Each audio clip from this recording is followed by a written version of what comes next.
So the Nets may have a tough decision to make. We should all have these problems. If they can sign Kyrie Irving in free agency, that would likely be at the cost of letting D'Angelo Russell go. All this gets even more complicated with the potential for Kevin Durant coming to Brooklyn as well.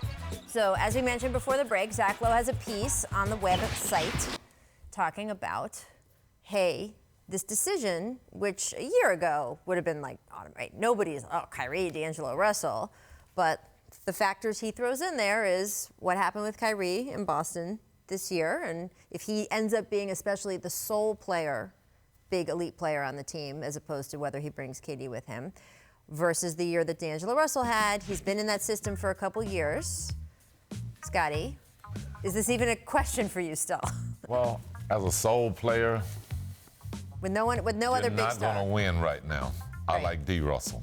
Okay. But if KD is coming, then I like Kyrie, Sure. because now I think you got two experienced players that are ready to win. They want to win, and you know this is your chance to go for it. I mean, we've seen Kyrie perform on the grandest stage that there is, a Game 7 on the road against the greatest regular season team ever. It's one of the biggest shots in NBA history. I got to go Kyrie. I mean, he's such an immensely talented offensive player. People who have coached him tell me that perhaps the most talented offensive player they've ever been around. D'Angelo Russell is ascending, and he's 3 or 4 years younger, but he doesn't have that to his game, nor will he ever have that. And so if you acknowledge that he has some personality things you got to deal with, if you bring him in, just make sure you have the right support system to do your research, figure out what he needs. I think there's a way that you can make Kyrie Irving not just a great player on the court, but a player who can mature and not cause the distraction that he has thus far in his career. I mean, if you look at their sort of side-by-side comparisons, money-wise, Russell's, of course, 4 years younger. He's slightly cheaper, right? He is restricted free agent, though, right? They'd have to sign the whole thing. Look, I think the situation in Boston this past year was so specific, right? They go to Game 7 of the Eastern Conference Finals without him because he has a weird injury that was off of an old surgery that then got a staph infection off of that surgery. I mean, it was just kind of crazy domino.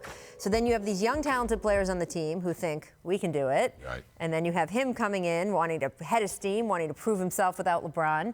I don't think either of those situations would exist in Brooklyn next year, even if he is the only guy, right? Yeah, I mean, it's going to be tough. I mean, I definitely think that if he's not coming with KD, I like the path that D. Russell is going on. I mean, he's changed himself. He's became an all-star, and the growth for him is still climbing. Yeah. Well, you're not the only one, and that's part of Zach's piece. It's interesting how many voices around the league and people who talk to said this is not as easy a decision as you might think. But again, every team would like to have these problems. You can't even underplay how much discord there was in Boston this season. Recent reports about locker room problems, Kyrie Irving not even liking Boston. Was Ainge taking a shot at Kyrie here, Scottie? Yeah, I felt like he was. I mean, I think he felt like last year the locker room kind of got a little bit out of control. And, you know, having young players there on your team, they're very fragile. And if you can't have a veteran there to control that, then things can get out of hand. And it didn't work or look too good for him last season. But you know what you talk about where you don't have a chance to win anymore, a championship? You talk about how great our people are. You'd rather talk about their talent. I've seen chaotic teams win championships. Oh, sure. Come on. Listen, I get it. He has to frame the situation moving forward to be as digestible as possible for Boston fans who thought they were about to open up a multi-year championship window. But come on.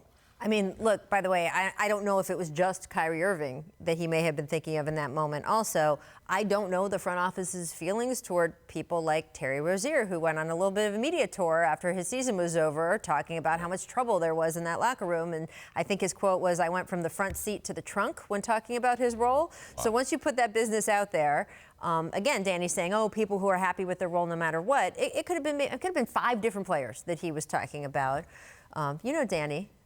Scottie, he doesn't hold his tongue. There you go. Thanks for watching ESPN on YouTube. For more sports highlights and analysis, be sure to download the ESPN app. And for live streaming sports and premium content, subscribe to ESPN+.